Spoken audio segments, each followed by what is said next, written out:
surrendered. To be used by the Lord as He wills. For some of us,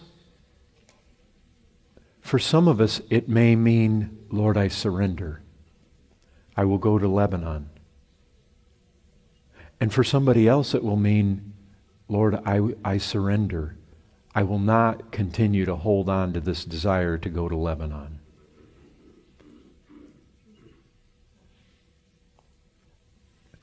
Lord, I put my child on the altar. I surrender. Lord, if it's your will that he still be lost a year from now, I surrender. Brethren, in all this surrender, we're surrendering to His will. Still in His will, He tells us to pray. He tells us to pray in His name. He tells us to pray that our joy may be full. I mean, the thing is, surrendering to Him is not all drudgery. Surrendering to Him is surrendering to His love. It's surrendering to His kindness. It's surrendering to His goodness. It's surrendering to the reality that that child that I just laid on the altar may very well be saved next year. Brethren, there is fear. I know it. There is fear to speak this way to the Lord. There tends to be a hesitancy and there tends to be a reservation in us to willingly and honestly pass every single aspect of our life beneath the gaze of this all allegiance demanding Christ. We know it. There's a hesitation, there's a fear. Why? Because we don't know what tomorrow brings.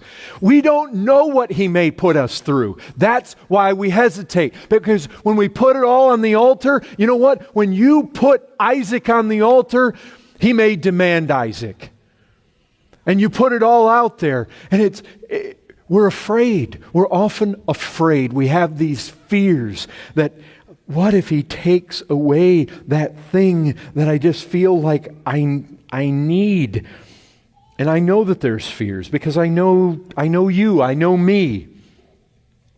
The fear is what will happen if I do surrender, especially that one particular area of my life.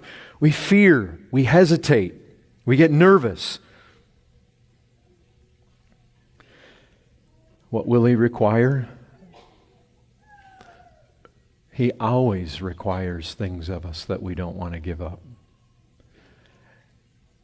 And He gives us things that are far better than the things that we do give up. Brethren, He has not promised to call us to an easy road, and He's not promised to call us to a road without suffering. We need to be ready and resigned. The suffering is coming, brethren. The pain and the sorrows and the tears in this life, they're all ahead of us. But there's glory beyond that, and there's lots of glory in this life as well. And being surrendered to Him. He could bring revival tomorrow. He could bring cancer tomorrow. I mean, that's been the reality of church history. That's been the reality of our brethren that have gone before us. But being surrendered, we don't want to fight. Because, brethren, He never puts us through anything that isn't for our good. He always does what He does with purpose. And it is always done with love. It is, brethren, I would just say this to us. As we hesitate, you think about this Christ who demands all of our allegiance.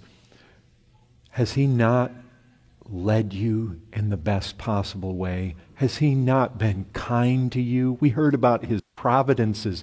Have they always been easy? No.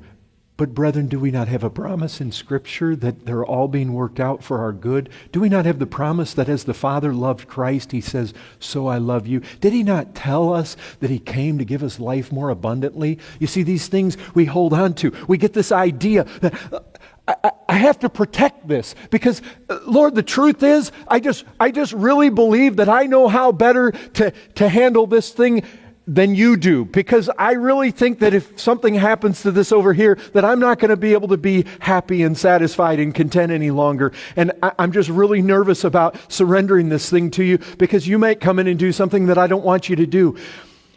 But brethren, we're infants, we're children. We don't know what is best for us. And He knows. And I guarantee when He comes and He cuts It is good. It is good for us. We can trust Him. Brethren, has He not always done everything that leads us to believe we can trust Him? You see, it's a trust issue. That fear, when it crops up, it's a trust issue. And He tells us, I love you. He tells us, I came that you might have life more abundantly. Brethren, we try to hold on to things. And you as a Christian, you know this. How often have we been in that place? Oh, we're trying to hold on to this thing. We're trying to protect this thing. And the longer we try to hold on to it and protect it and keep it from Him and shelter it and hold it back, the more miserable we become. And when you let it go, joy. I mean, the cases are manyfold. Don Johnson and his arrowheads, many of you have heard that story. Corrie ten Boom and the Nazis. You can read the chapter there. Hudson Taylor, those of you that got that, just concerning the mission. Men and women throughout history, they come to these points of resignation, and what happens? Is it misery? No, it's joy. There is so much joy and surrender.